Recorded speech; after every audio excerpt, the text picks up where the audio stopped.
Okay, so now we're looking at index laws. First of all, what's an index?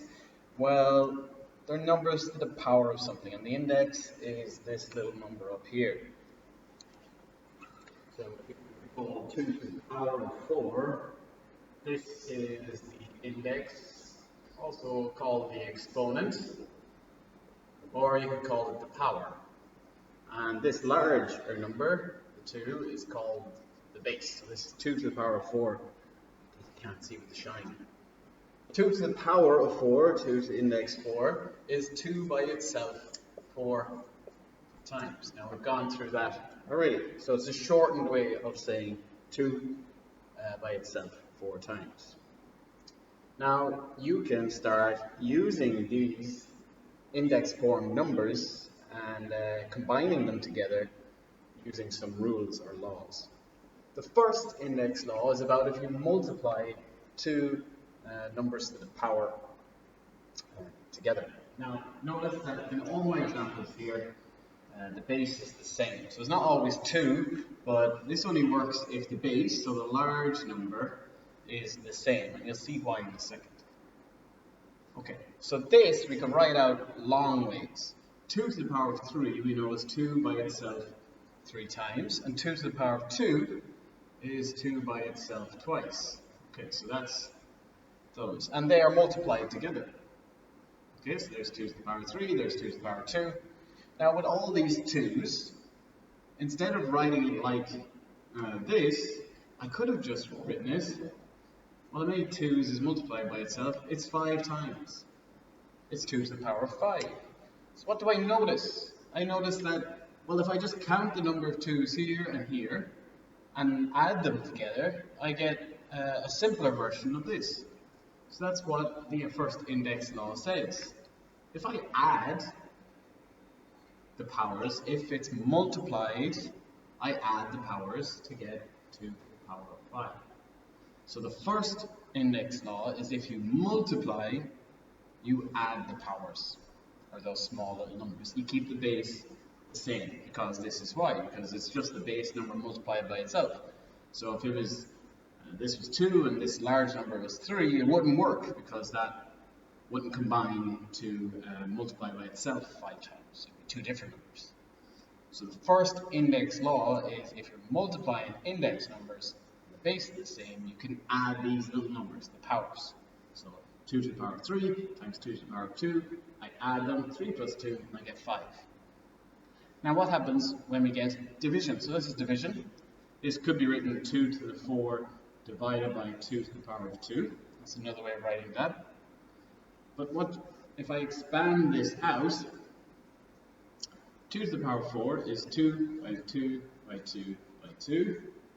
And 2 to the power of 2 is 2 by 2. Now if I just work out this number, let's see what we get.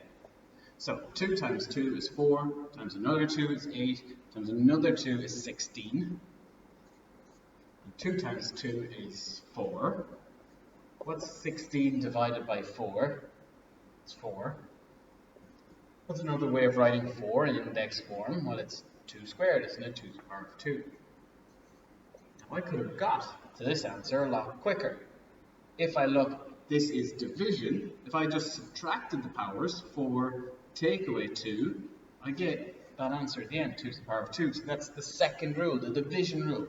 If I subtract the powers. Another way of looking at it is when we come back here, if I'm multiplying by 2 twice and dividing by 2 twice, well, they just kind of cancel each other out, or they, if I multiply and divide by the same number, it cancels each other out. So I just have left with 2 times 2, which of course is 2 squared. So there's 2 ways of looking at that. So my rule, when I'm dividing 2 to the power of 4, divided by 2 to the power of 2, I can just subtract those little power numbers, and that will get me the final answer a lot quicker.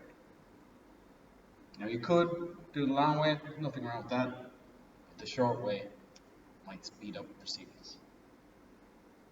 The next one's a little bit interesting. It's a special case. 2 to the power of 0 is 1. How so? Well, it comes from a pattern. Let's look at that pattern. 2 to the power of 3 we know is 8. 2 times 2 times 2 is 8. 2 to the power of 2 is 4. 2 to the power over 1, so 2 just 2, is 2. Now, what's the number before that, 2 to the power of 0? So if we look, if the pattern continues, that's dividing by 2, dividing by 2. So what's 2 divided by 2? It's 1. And it works on, actually 2 to the power of minus 1, which we're not going to do this year, but if I divide by 2 again, I get a half, and that is 2 to the power of minus 1, and so on. But we need to know that to continue this pattern, 2 to the power of 0 is 1. Does that just work for 2? No, it works for every single number and or letter. So x to the power of 0 is 1. 18 to the power of 0 is also 1. Anything to the power of 0 is 1. For this reason, continuous pattern, because you'd be dividing by, if it's x, you'd be dividing by x. If you're dividing by 18, you're dividing by 18. The last rule, down here. 2 to the power of 3 to the power of 2. So a power to a power. So this is 2 by itself 3 times, twice. So I wanted to write that out. The first 2 cubed is 2 times 2 times 2. That's the first 2 cubed. But it's squared, so it must be multiplied by itself. So if I multiply that by 2 times 2 times 2, so that's 2 cubed by 2 cubed. In other words, 2 cubed squared. So I count up the number of 2's I have in this case, and it's 1, 2, 3, 4, 5. It's 6. That's 2 to the power of 6. 2 to the power of 6. What's the short method? What did you notice? Well, it's actually 3 times 2. The number of 2's here is 3 times 2, which gives 6. So that's the shortened method. So this final rule, if you get a power to a power, you multiply the powers. 2, 3 multiplied by 2 is 2 to the power of 6. Once again, you could do it the long way, but this rule is the short way. Okay, so those are the 4 index laws we're going to be looking at this year. I'm going to try to apply them. Remember, it doesn't just work for 2, the base 2. It can work for x, it can work for z, it can work for 3, 5, 7, whatever number they want in the question, it'll work for. All these rules apply the same way. I just use 2 in this case because it might be the easiest one. Okay? Good luck with the questions.